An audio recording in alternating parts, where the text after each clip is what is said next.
Hello guys. Naririnig ako? Yes po.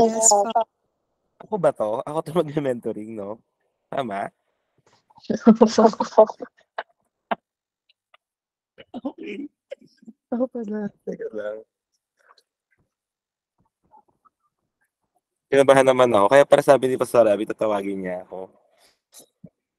Okay. Teka lang. Grabe, akala ko naman makikinig lang ako dito guys. Magme-mentoring pala tayo. Pero saglit na saglit lang kasi it's already magna-9 na rin 'no? Kaya mabilis lang. Siguro just to add doon sa mga I'm sure lahat naman kayo natuto na sa lahat ng mga tinuro ni Pastora Abby.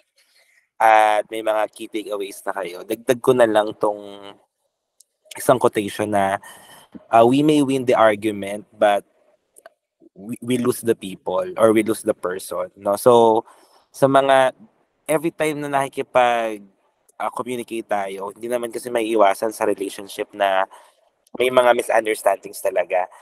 And kapag tayo ay nakipag-argue sa isang tao or nakipag-usap at may gusto ka sa sarili mo na dapat ito yung mangyari, ito dapat yung masabi ko sa kanya, dapat manalo ako dito. So, pwede kang manalo dun sa argument nyo, pwede kang manalo doon, pero malalayo sa yung tao, no? Malalayo sa yung tao. So, piliin natin to always build a relationship.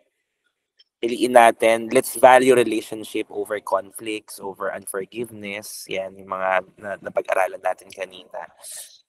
So, i-open ko lang yung slides ko. Kasi marami akong baon, guys. Marami kang baon palagi, no?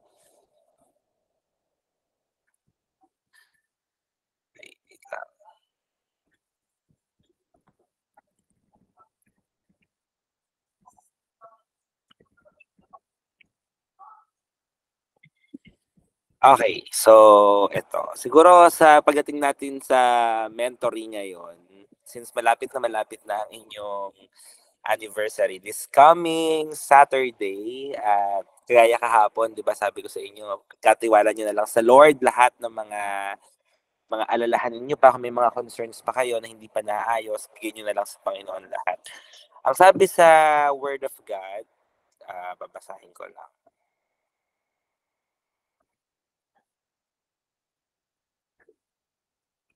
Okay.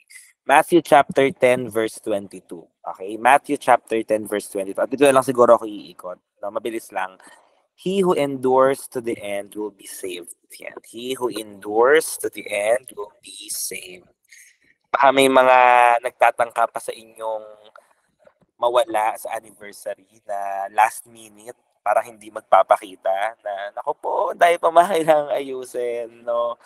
Pero tinuturo sa atin ng salita ng Panginoon na kung sino lang yung mananatili hanggang dulo, okay, sila lamang ang maliligtas. So same is true sa ating paglilingkod sa ating Panginoon. Hindi naman ibig sabihin na kung sino lang yung atin ng anniversary, kayo lang yung maliligtas, no? Hindi naman sa ganon.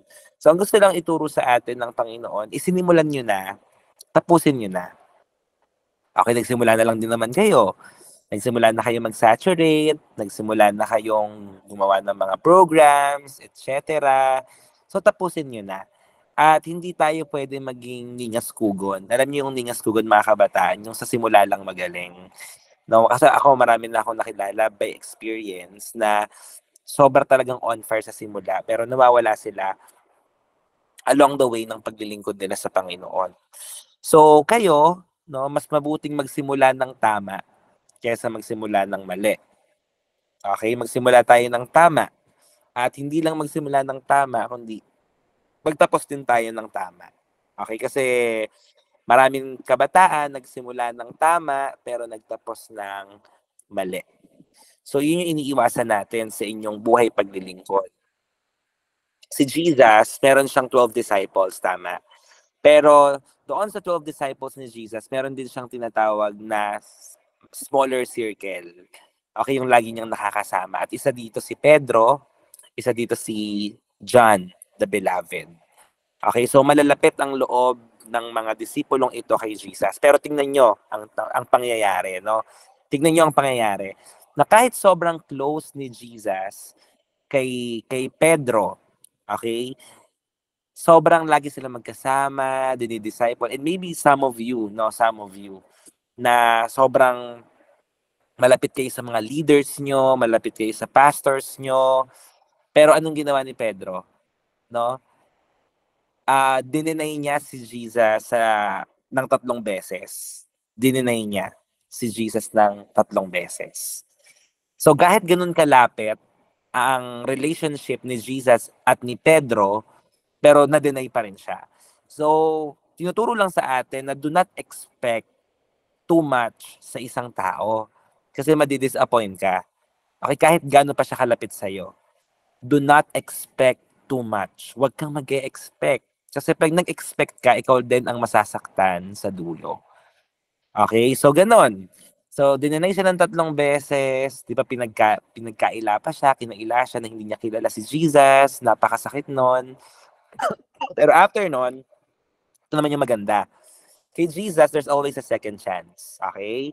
May second chance palagi. Kung feeling mo, bigo yung mga ginagawa mo ngayon, wag kang mag-alala kasi isang lapit mo lang sa Panginoon, kaya kanyang bigyan ng second chance. Okay? So what happened? Nung time na namatay na si Jesus, nakpako na siya, namatay na siya, nilibing na siya, after 3 days muli siyang nabuhay, nagpakita ulit siya kay Pedro. And this time, tinatanong naman ngayon ni Jesus kung tinanong niya si Pedro na, Peter, do you love me? Okay, Peter, do you love me? For 3 times na binanggit iyon ni Jesus. Tinanong niya, Peter, do you love me? And anong sagot ni Peter? Yes, Lord, I love you. Anong sabi ni Jesus? Feed my sheep. No, yun yung laging sinasabi eh. Feed my sheep, take care of my sheep. Yun yung sagot ni Jesus. Kaso nalungkot si Pedro nung kasi 'di ba parang 3 beses siyang tinanong na do you love me? Parang talaga ba, Pedro? Mahal mo ba talaga ako? So naghahanap ng assurance si Jesus. Talaga bang mahal mo ako? Kasi ang pagmamahal natin sa Panginoon na hindi lang pwedeng mahal natin siya, kailangan meron tayong ginagawa. At nakikita ito sa paglilingkod na ginagawa natin. Okay? So kung tunay na mahal mo ang Panginoon, nakikita yan sa paglilingkod na ginagawa mo. Anong klaseng paglilingkod yung ginagawa natin? Anong sabi ni Jesus kay Peter? Take care of my flock. Take care of my sheep. Feed my sheep. Yun yung sinasabi ni Jesus kay Peter eh. So if you truly love the Lord, you will serve God and at the same time, you will take care of the sheep God has entrusted to you. I believe may mga life group leaders dito. So take care of your flocks. Take care of your sheep. Okay? Pangalagaan natin. Especially lahat ng mga mai-invite nyo this coming Saturday.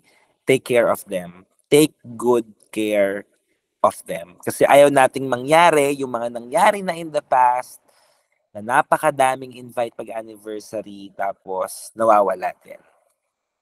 Sana sa lahat ng mga a-attend, panalangin natin, lahat ng mga attend sa anniversary this coming Saturday, majority ang manatili. Majority ang maglingkod sa Panginoon kagaya ng ginagawa niyo. Amen? At yan ay mangyayari lamang kung kikilos kayong mga leaders, mga life group leaders. If you will take care of the flocks God has given you. Okay, so I think that's enough for tonight, no? May prayer items pa ba kayo? So, parang personalized talks lang din. Hindi ko naman ginagaya si Brother Eddie. Pero nabigla talaga ako. So, a true and genuine Christian is not a quitter but an overcomer. So, paanhin nyo lang yan, guys. I-send ko to sa inyo. If you're a true Christian, okay mag-quit. Tuloy-tuloy lang. Ilang taon na ba kayo naglilingkod sa Panginoon? Parang pagod na agad kayo. Diba? Ako, Kuya Har, 1 taon na po ako naglilingkod. Tapos gusto mo na agad mag-quit. Grabe ka naman. Okay? So, ano lang, tuloy-tuloy ka lang. Okay, tuloy-tuloy ka lang. Humanap ka ng mga tamang tao na makakasama mo. Okay? Huwag mong hahayaan na manlamig yung pananampalataya mo. So, yun lang, guys. I know na marami na kayong natutunan kay Pastora Abby. So, this mentoring is just a quick mentoring. Sana ay mai-apply nyo lahat ng mga natututunan ninyo because faith without action is dead. Sayang kung hindi nyo siya i-apply. So, God bless you all, and I'm so excited this coming Saturday sa lahat ng mga kabataang madadala sa church at maaalagaan ninyong lahat. Okay, so mag-pray muna tayo. Father God in heaven, thank you so much for this night. Salamat sa buhay ng mga kabataang ito. I just release life, blessing, protection, your anointing, Panginoon, even the anointing of multiplication, prosperity, and increase be upon them in Jesus' name. Maraming salamat po for their lives, sa pagpapagamit po nila ng kanilang buhay for your cause, Panginoon. Always remind them na hindi po mawawala ng saysay ang mga paglilingkod na ginagawa po nila. All of these are recorded in heaven. These are all charged in eternity, Panginoon. At naniniwala po ako that balang araw makikita po namin ang lahat ng kasagutan ng aming mga panalangin, Panginoon. Especially for the ministry of JIL Santa Maria, Youth Santa Maria, O God. Maraming salamat sa lahat ng mga leaders, workers, ministers, even members of Youth Santa Maria. Always guide them, Panginoon, na wala pong ni isa man sa kanilang magkamali at manakaw ng kaaway. Cover them tightly with your most precious, powerful blood, and fill them with your love, fill them with your spirit, fill them with your anointing of knowledge, wisdom, and understanding, Panginoon. Maraming salamat po at kayo pong bahala sa aming lahat. Tinitiwala ko po sa inyo ang kanilang mga buhay. In Jesus' name we pray, lahat po yung magsabi ng Amen. Thank you guys and God bless you all. Bye-bye. Thank you. Thank you po, Ito Kuya. po, Kuya.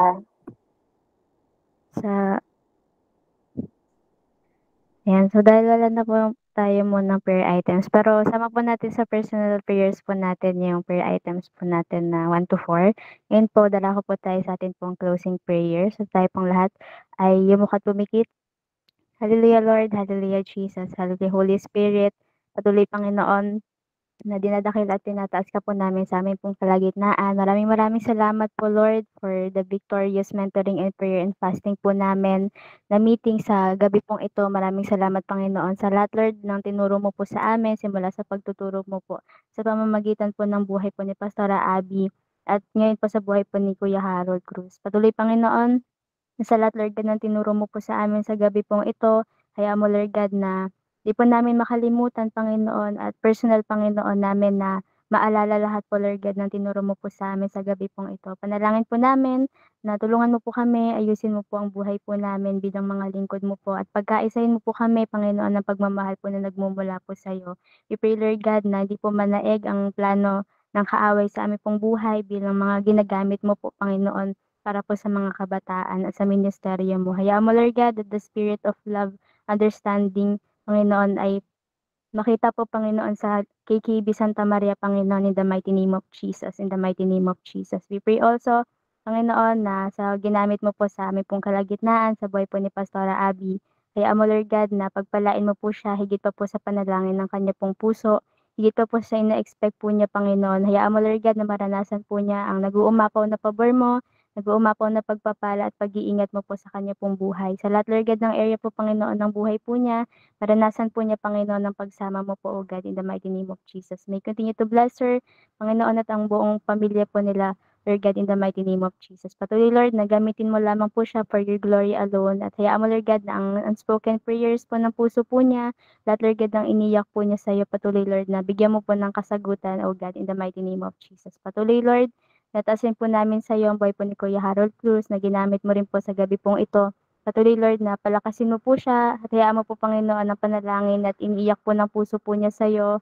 At ang desire po ng puso po niya ay patuloy, Lord God, na dinggin mo po at bigyan mo po ng kasagutan in the mighty name of Jesus. We pray na sa paggamit mo sa kanya pong buhay, sa ministeryo mo, inside the church and outside the church, Panginoon, maranasan po niya ang pag-iingat mo, ang pabor, Panginoon, ng mga tao, Panginoon, ay maranasan po niya.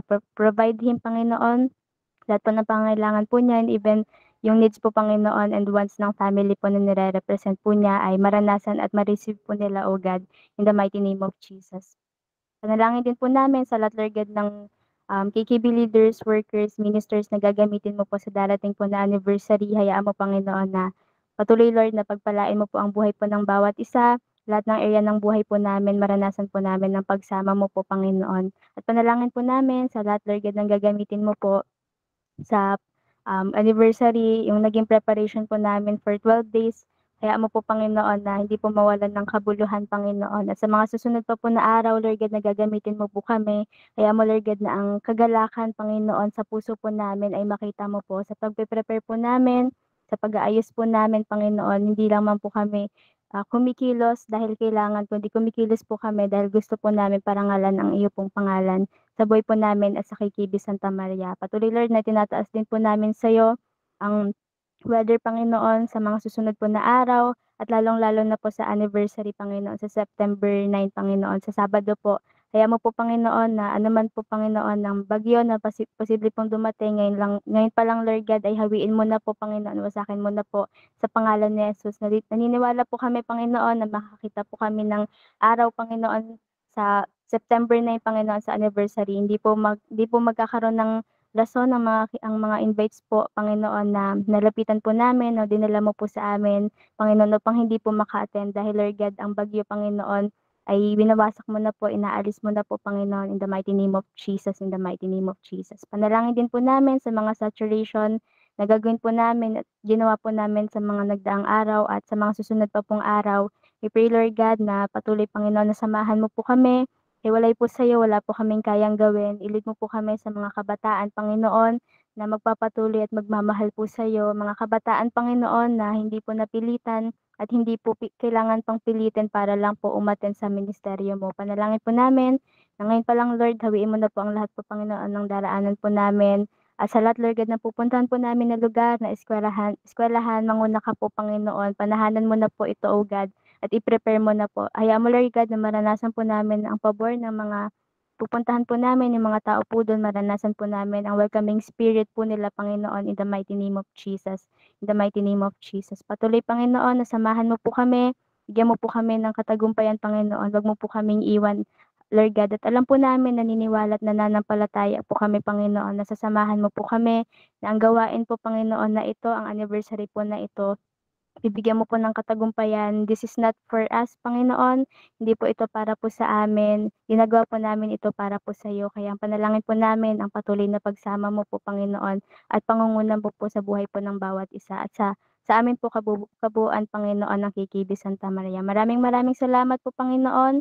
Ito po ang aming pong pananampalataya that you will do something great, Panginoon. You will show wonders, miracles, Panginoon, sa araw po ng September 9. Maraming salamat po, Panginoon. Bigyan mo po ng kapahingahan ang buhay po ng bawat isa sa pagpapahinga po namin sa gabi pong ito dahil naniniwala po kami na gagamitin mo po kami, Panginoon, sa iba't ibang paraan, Panginoon, na gusto mo po, Panginoon, sa amin pong buhay. Maraming salamat, Lord. Mahal na mahal ka po namin at sa iyo po ang pinakamataas na papuri, pasasalamat at pagsamba. Ito po ang aming panalangin sa pangalan ni Jesus.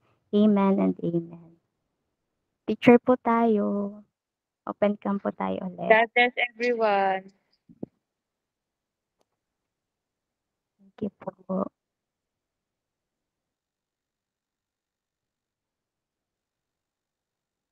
Sino po naka-laptop? Meron po ba naka-laptop? Magpi-picture po. Si Kuya Jess po ba nandyan? Ayan. Sige po, smile po tayo. 3, 2, 1.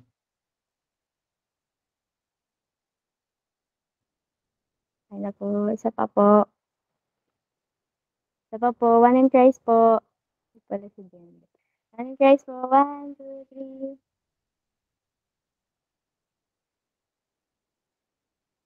Ayan na po. Thank you so much po sa bawat isa. Pahinga po tayo. God bless po.